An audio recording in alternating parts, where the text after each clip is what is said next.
habis ditimbang amalannya.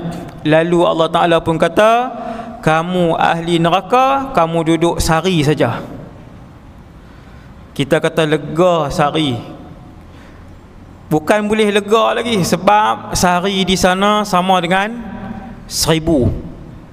Allah bukan menyuruh kita duduk di tengah padang pasir 1000 tahun, tetapi Allah Subhanahu Wa Ta'ala mengarahkan pesalah dan pendosa untuk duduk di dalam neraka wal-iyadzu billah selama 1000 tahun kalau sehari.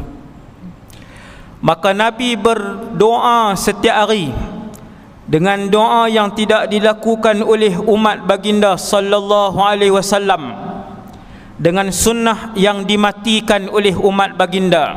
Lepas tahiyat akhir, pakat tak baca pun doa Nabi, Allahumma inni a'udzubika min azabi jahannam. Mulai esok, setiap kali solat, lepas tahiyat akhir, fil alamin innaka hamidum majid, sebelum bagi salam, Allahumma inni a'udzubika min azabi jahannam, wahai Allah, aku berlindung denganmu daripada azab neraka Jahannam.